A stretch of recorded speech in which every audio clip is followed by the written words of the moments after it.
Shalom, selamat sore saudara terkasih. Berjumpa kembali dengan saya Pendeta Sardi Gultom. Senang berjumpa dengan saudara lewat pelayanan online ini.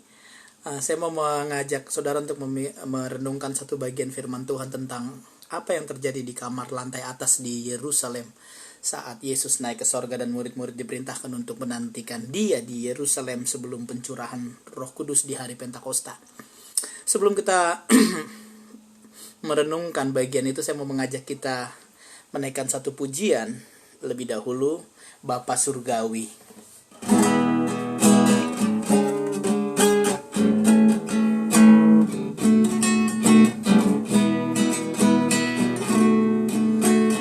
Bapa Surgawi, ajarku mengenal betapa dalamnya kasih-Mu.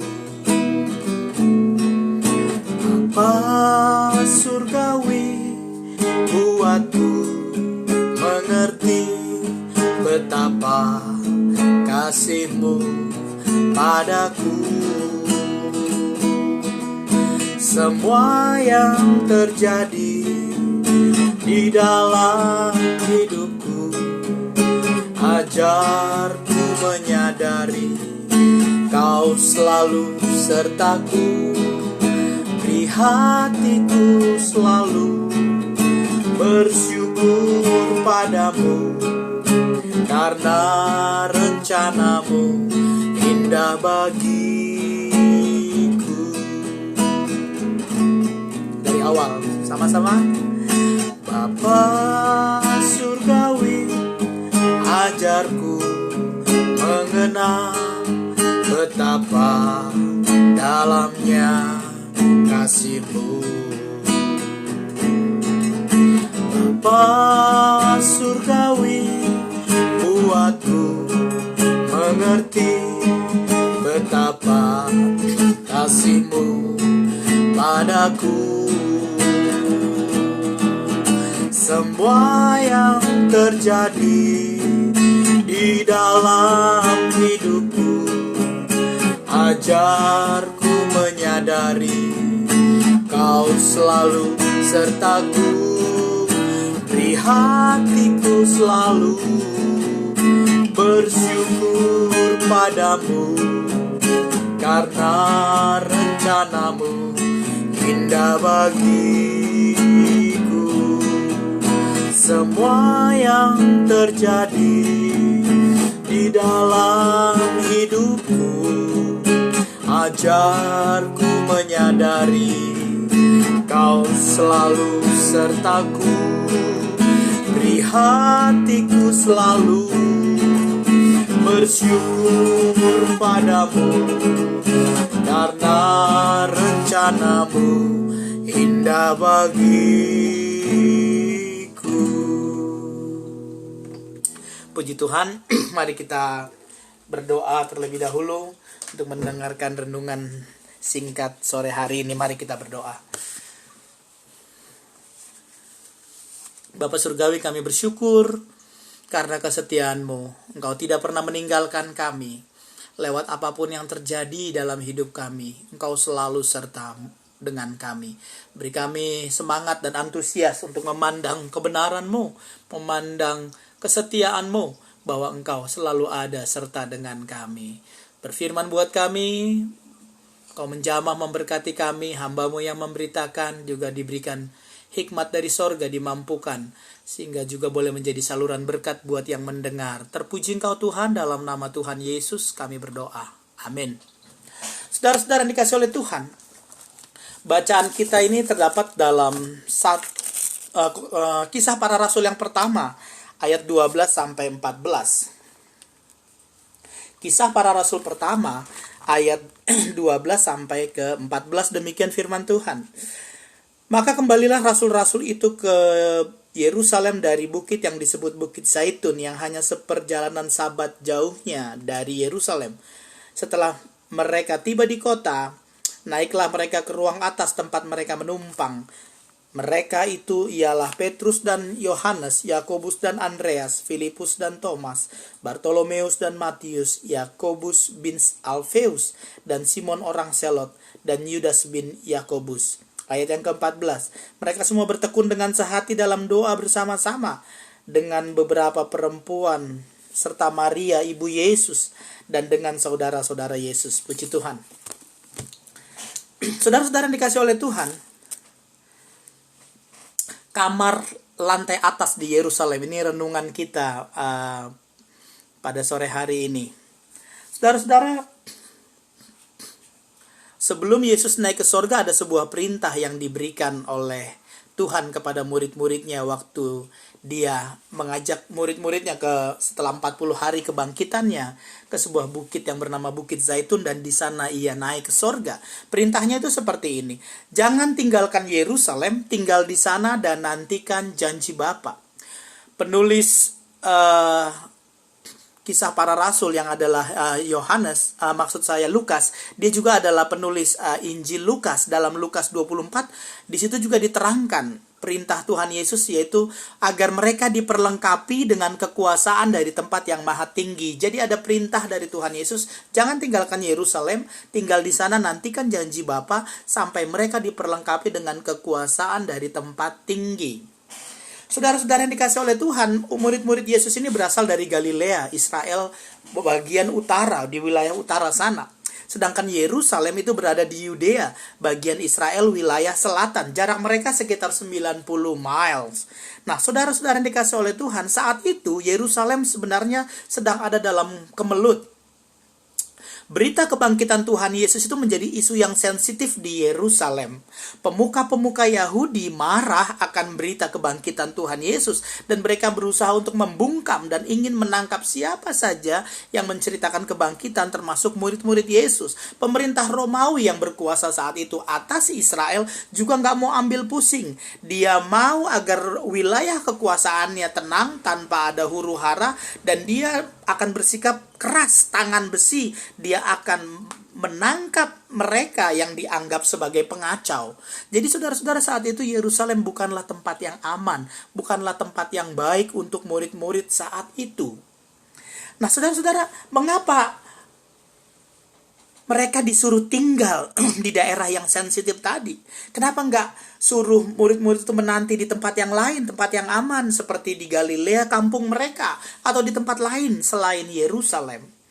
Tapi Tuhan malah mengatakan kepada mereka, jangan tinggalkan Yerusalem, tinggallah di sana, nantikan janji Bapa sampai dipenuhi, supaya diperlengkapi dengan kekuasaan dari tempat yang maha tinggi. Nah, saudara-saudara, saya mendapati pelajaran rohani ya dari pendahuluan ini, bahwa ada kalanya Tuhan mengizinkan kita pada situasi, pada satu keadaan tidak aman, tidak nyaman, ada masalah, ada banyak pergumulan yang nampaknya begitu berat. Tapi saudara-saudara, hendaknya kita taat, hendaknya kita tetap percaya dan tidak menyerah dengan keadaan yang ada. Karena seperti yang akan kita lihat di ayat-ayat selanjutnya, bahwa ada sebuah karya yang mulia di tengah situasi yang sulit yang Tuhan izinkan terjadi. Ada sesuatu yang mulia yang mungkin belum bisa kita mengerti saat-saat ini. Tapi kalau kita dalam keadaan atau dalam situasi yang tidak nyaman, rasanya berat dalam kehidupan kita, jangan menyerah, jangan putus asa, tapi tetaplah percaya dan tidak menyerah. Sebab dalam kedaulatan dan kemuliaannya, di tengah kesulitan sekalipun apapun yang terjadi, yang Ia izinkan terjadi dalam hidup kita, ada sebuah karya mulia yang mungkin belum kita lihat dan belum kita tahu sekarang ini. Saudara-saudara, di sana dikatakan, akhirnya mereka pergi meninggalkan Bukit Zaitun dan mereka kembali ke Yerusalem. Dan mereka naik ke kamar atas di Yerusalem. Apa yang istimewa dari kamar atas di Yerusalem? Saudara-saudara, ruangan ini menjadi penting dalam sejarah kekristenan. Ruangan ini dikenal dengan nama Cenacle, sebuah ruangan di sebelah selatan kota tua Yerusalem posisinya saat ini.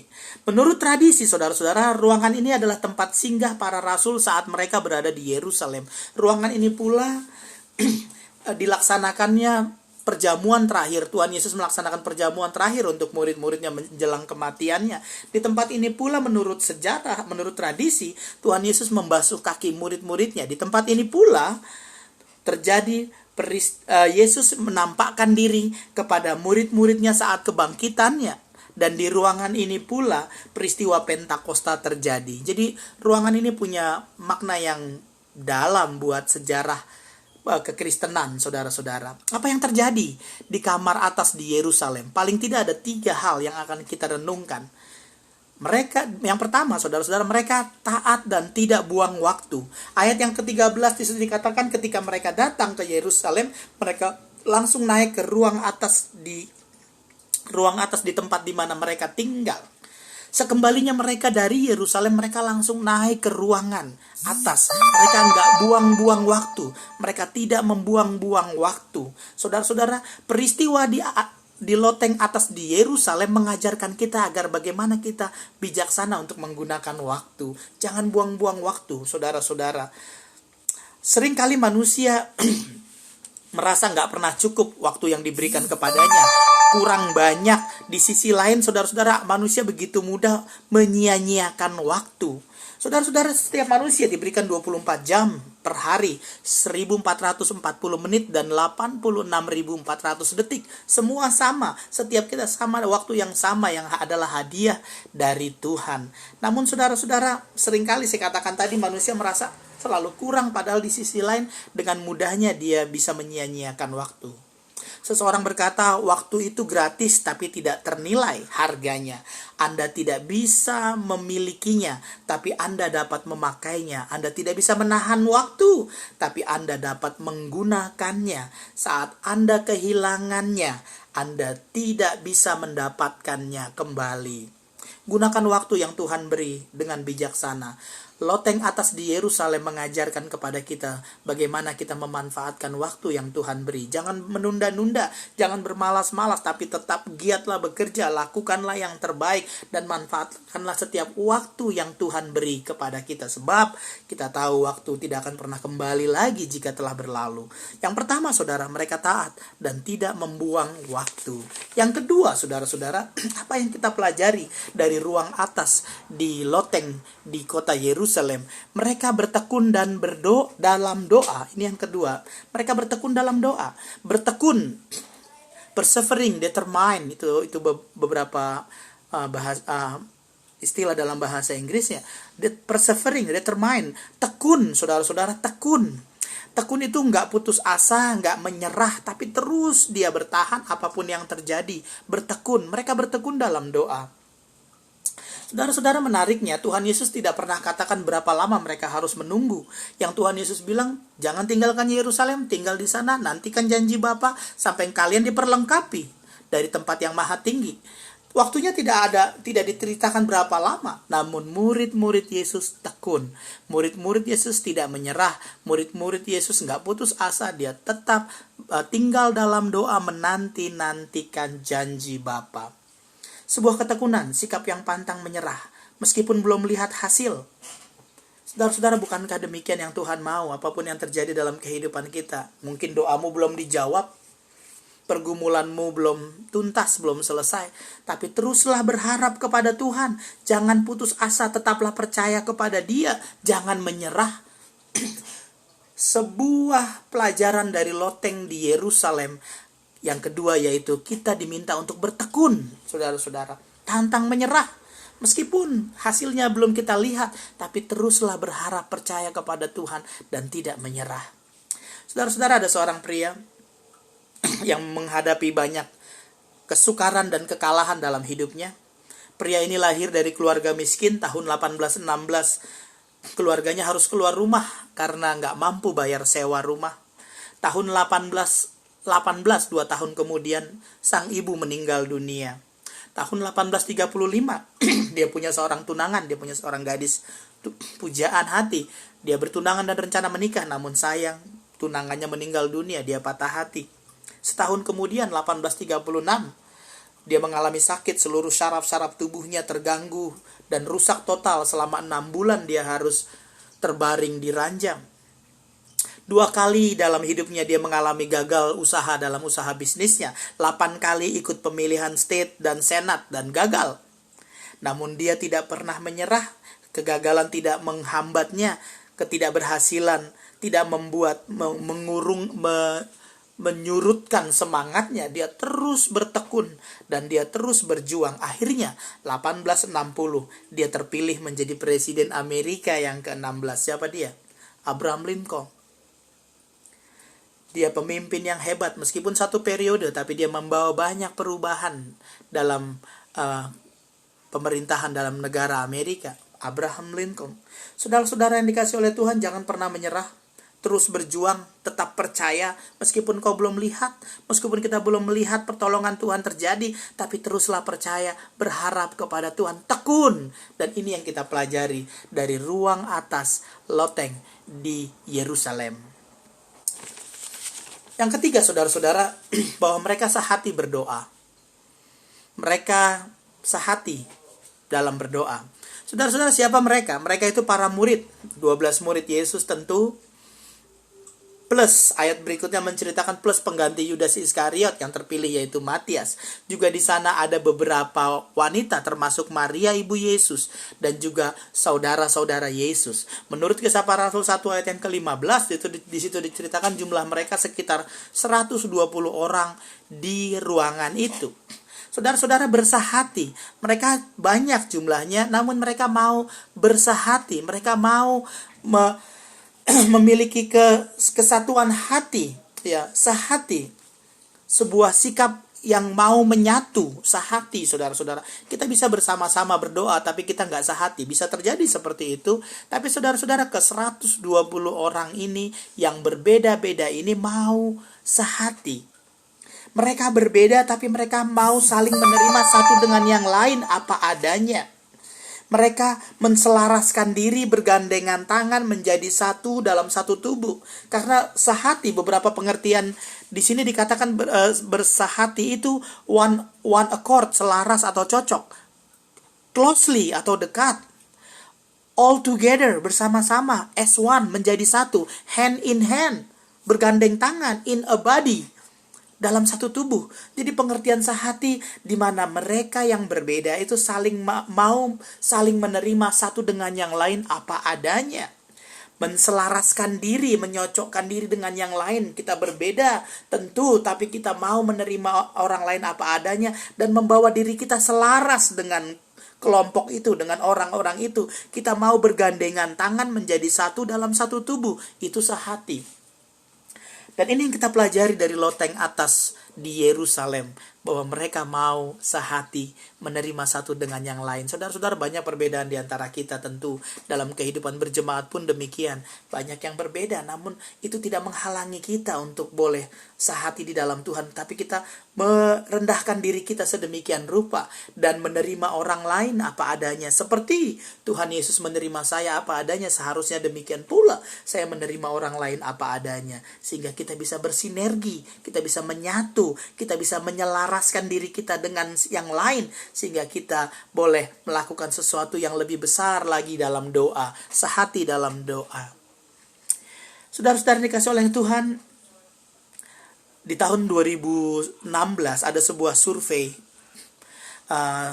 Mereka mencari minuman terbaik, minuman dingin terbaik dari Starbucks. The best cold drink from Starbucks. Terpilihlah sebuah minuman dingin yang bernama Starbucks Double Shot on Ice. Saudara-saudara tahu apa isi Starbucks Double Shot on Ice? Isinya itu cuma ada 4 unsur. Espresso, classic syrup, susu, dan tentu batu es.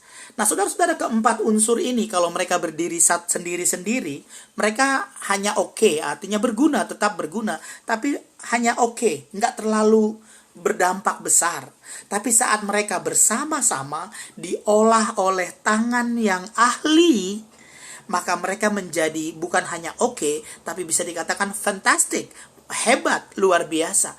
Keempat unsur yang tadi yang bisa berdiri sendiri-sendiri, namun diolah secara bersama menjadi satu oleh tangan yang ahli, menghasilkan sesuatu yang hebat, menjadi sebuah minuman yang enak, bukan hanya enak tapi enak kata orang Jawa Timur, sangat enak. Terkenal minuman yang cukup mahal untuk ukuran kecil. Starbucks hari ini itu sudah sekitar $4. Starbucks double shot on ice. Minuman dingin terbaik di Starbucks. Saya bukan promosi. Saya cuma mau mengatakan, ketika kita berdiri sendiri-sendiri, saudara-saudara, kita nggak menghasilkan sesuatu yang banyak. Tapi ketika kita mau menyatu, kita mau dipadukan di bawah tangan sang ahli, maka kita bisa menghasilkan sesuatu yang hebat, yang fantastik. Saudara-saudara dikasih oleh Tuhan, pelajaran ketiga dari ruang loteng di Yerusalem. Mereka mau belajar bersahati, menundukkan diri mereka, dan mengutamakan orang lain, menganggap orang lain lebih utama, menerima orang lain apa adanya, dan mereka bersinergi, berselaras, menyelaraskan satu dengan yang lain, untuk menghasilkan sesuatu yang besar. Mereka menanti-nantikan janji Tuhan, dan ayat-ayat berikutnya, itu akan menceritakan betapa dahsyat perbuatan Tuhan ketika mereka bersahati. Ketika mereka menggunakan waktu mereka dengan bijaksana, ketika mereka menggunakan kesempatan itu dengan sungguh-sungguh bertekun dan tidak menyerah apapun yang terjadi, dan mereka mau belajar bersahati, menerima satu dengan yang lain seperti Tuhan Yesus menerima mereka apa adanya. Demikian saudara-saudara yang kita renungkan sore hari ini. Apa yang terjadi kemudian pada peristiwa Pentakosta, itu adalah bagian kedua yang akan saya bicarakan berikutnya. Kiranya Tuhan Yesus memberkati kita sekalian. Tuhan memberkati. Amin. Mari kita berdoa. Kami bersyukur buat kebaikan-Mu Tuhan, buat firman-Mu yang Engkau beritakan buat kami lewat peristiwa sebuah loteng ruangan di lantai 2 di kota Yerusalem. Kami belajar Tuhan, Engkau sungguh ajaib, Engkau luar biasa. Ajar kami memanfaatkan setiap kesempatan yang Tuhan beri. Sebab apa yang kami miliki adalah datang dari Tuhan. Biarlah selagi kami ada, selagi kami hidup, selagi waktu itu Engkau beri, biarlah kami pergunakan sebaik-baiknya supaya nama-Mu dipuji, dimuliakan. Beri kepada kami juga sebuah semangat, sebuah kekuatan, sekalipun keadaan tampak berat, biarlah kami tidak menyerah. Sekalipun doa kami belum dijawab dan kami belum melihat pertolongan, kami belum melihat tangan-Mu campur tangan, tapi ajarlah kami untuk terus percaya dan berharap kepadamu, sebab karya yang besar akan Engkau lakukan di tengah-tengah dalam kemahakuasaan dan kedaulatanmu, di tengah pergumulan berat sekalipun yang Engkau izinkan. Engkau tidak pernah meninggalkan kami, Engkau serta dengan kami, biarlah kami percaya akan hal itu. Dan juga Tuhan, biarlah kami belajar merendahkan diri kami, menerima satu dengan yang lain, bersahati, bersinergi. Kami boleh bersama-sama sehati datang kepada Tuhan untuk pekerjaan Tuhan yang mulia. Dengar doa kami, terima kasih buat firman-Mu, dalam nama Tuhan Yesus kami doa. Amin. Puji Tuhan saudara-saudara, demikian renungan singkat sore hari ini, kiranya menjadi berkat. Terus semangat, terus percaya sama Tuhan, jangan pernah menyerah, karena Dia Allah yang setia, tidak pernah meninggalkan kita, dan senantiasa memberikan pertolongan kepada kita. Tuhan memberkati. Shalom.